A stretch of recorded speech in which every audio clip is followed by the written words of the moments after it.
Otep à tous, bienvenue sur la chaîne des panafricanistes par essence, par conviction et par excellence. Celle des citoyens qui émitent par nécessité et obligation de combat. Nous sommes une chaîne qui n'est guidée que par nos ancêtres et rien que par les ancêtres qui appartiennent à l'égrégore du monde noir. Par conséquent, nous ne croyons en aucun Dieu venu de l'étranger.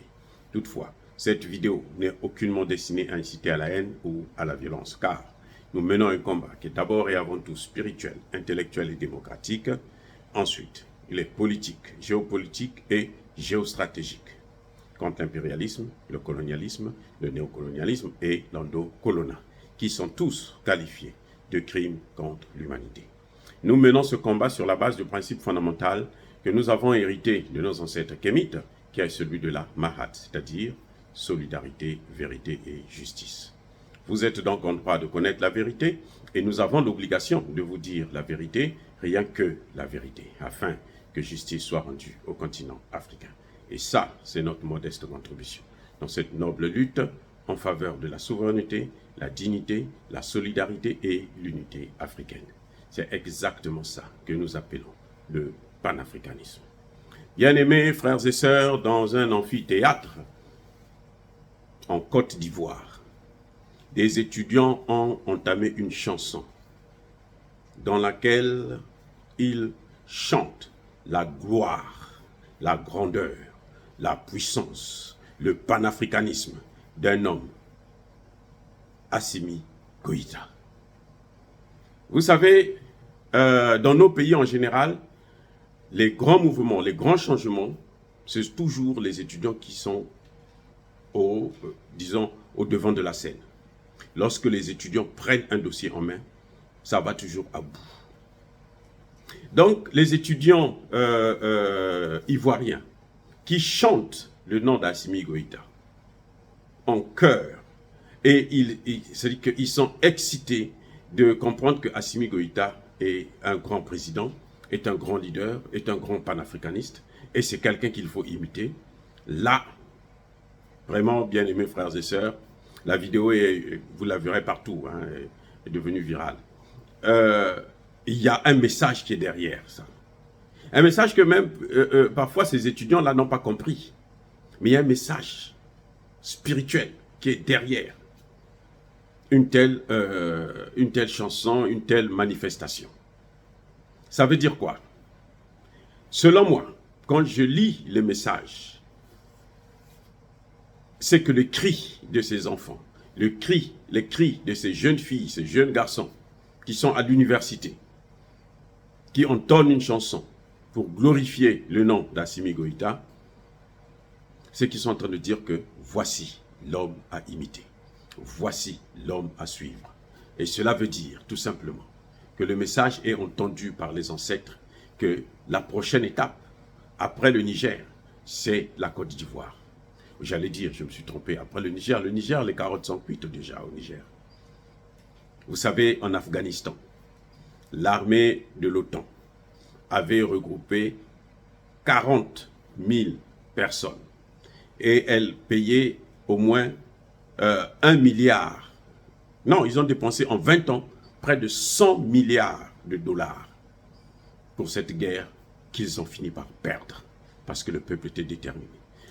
Contre des gens, des producteurs de drogue, de pavés et autres.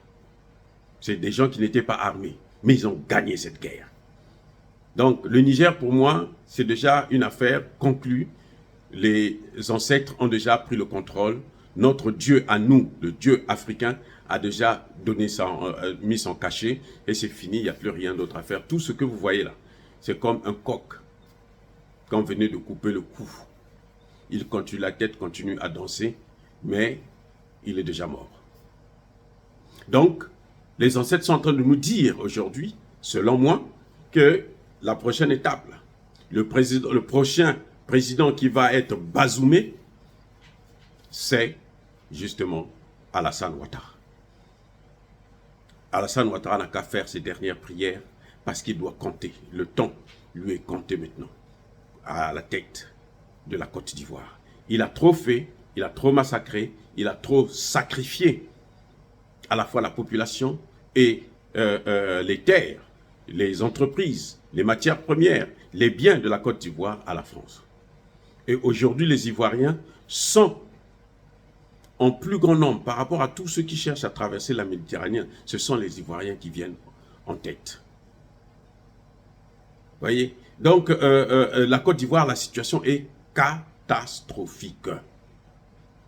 Et lui, au lieu de prendre l'argent pour donner une meilleure vie à ces jeunes qui n'ont autre choix que d'aller chercher leur vie ailleurs, notamment en Occident, lui préfère prendre cet argent pour investir pour une guerre qu'ils ont déjà perdue d'avance.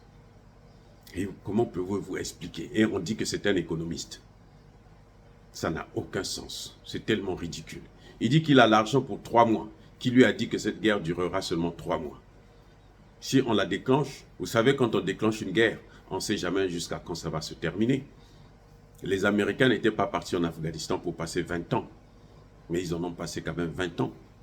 En Irak, ils étaient partis pour quelque chose d'éclair. Ils sont partis pour plusieurs mois, sinon plusieurs années, puisque jusqu'à maintenant, ils continuent à être en Irak, à occuper l'Irak. La Libye, c'est pareil. Donc, ce qu'ils ont fait à l'époque, maintenant là, ça ne marchera plus.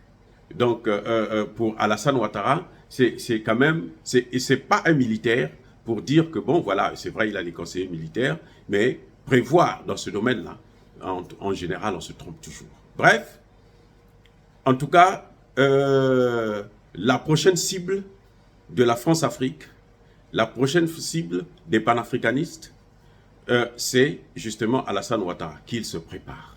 Et nous, on n'a plus peur qu'il ait tout, il peut aller prendre même toute l'armée française pour venir le garder, l'entourer, pour le protéger. On finira par l'avoir. Chaque chose à son temps. Bazoum ne savait pas qu'il pouvait être bazoumé. Donc lui aussi, il n'a qu'à se réjouir pour l'instant, mais qu'il sache que ses jours sont comptés. Le message que ces jeunes-là sont en train de véhiculer, c'est de montrer déjà à l'armée ivoirienne que voilà, vous n'avez qu'à prendre vos responsabilités parce que nous, on en a marre. Et c'est sûr qu'il y aura des patriotes dans l'armée ivoirienne qui prendront leurs responsabilités. Dire cela, c'est inciter à la haine ou à la violence. Non. L'Afrique a trop souffert. Depuis 700 ans, ils nous ont pris en esclavage, nous ont colonisés, néocolonisés, et ils veulent encore nous recoloniser. Il y en a marre. Ça suffit. Enough is enough. Alors, bien-aimés frères et sœurs, encore une fois, soyez bénis. Je persiste et je signe. Soyez abondamment bénis par le Dieu des Kémites et par nos ancêtres angélisés.